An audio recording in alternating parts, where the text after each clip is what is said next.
मुंबई गोवा महामार्गावरती खेड जगबुडी नदीवरती टँकर पलटी झाला। आपण या दृश्यामधून पाहू शकतोय की अशा पद्धतीनं नदीपात्रामध्ये आहे पाणी गेलेलं आहे। आपण या दृश्यामध्ये पाहू शकता की इथाईल ॲसिटेट नावाचं जे ज्वलनशील पदार्थ आहे हा टँकरमध्ये होता आणि यामुळंच या ठिकाणी मोठी खळबळ उडालेली होती। प्रचंड मोठ्या प्रमाणामध्ये पाण्यामध्ये यातलं जे केमिकल्स आहे हे मिश्रित झालं आहे। यामुळं प्रशासन या ठिकाणी अलर्ट मोडवरती आहे।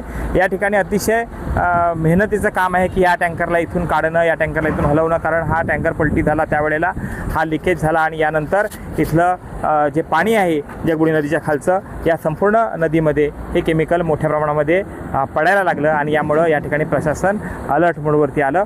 अग्निशामक दल देखील या ठिकाणी आलं, कारण ज्वलनशील पदार्थ असला की या ठिकाणी धोका हा अधिक मोठ्या प्रमाणात असतो। मुंबई गोवा महामार्गावरती ही घटना घडलेली आहे। जगबुडी नदीवरती जो पूल आहे या पुलावरती मुंबई गोवा महामार्गाच्या 2 लाईन आहेत। महाडमधून हे केमिकल्स घेऊन हा टँकर जो आहे हा खेड लोटे MIDCमध्ये निघालेला होता। लक्ष्मी ऑर्गॅनिक कंपनीमध्ये हे केमिकल जाणार होतं अशी प्राथमिक माहिती मिळते। मात्र सध्या पदार्थ आहे हा ज्वलनशील असल्या कारणानं या ठिकाणी प्रशासन अलर्ट मोडवरती आलं।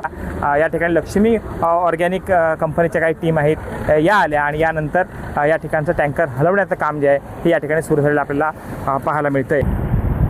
सध्या मात्र टँकर हटवण्याचं काम जे आहे हे युद्धपातळीवरती सुरू झालेलं आहे। यामुळे या मार्गाची एक लाईन ही बंद करण्यात आलेली आहे। आपण या दृश्यांमधून पाहू शकताय की अशा पद्धतीनं या ठिकाणचा केमिकलचा टँकर बाजूला करताना कोणताही अडथळे येऊ नये यामुळं मुंबई गोवा महामार्गाची या पुलावरची एक लाईन जी आहे ही बंद करण्यात आली।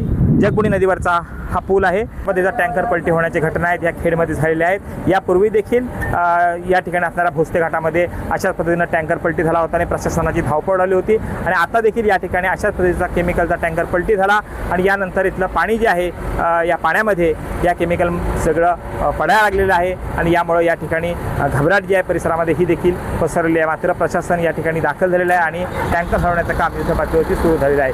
कृष्णकांत साळगावकर, टीव्ही 9 मराठी, खेड, रत्नागिरी।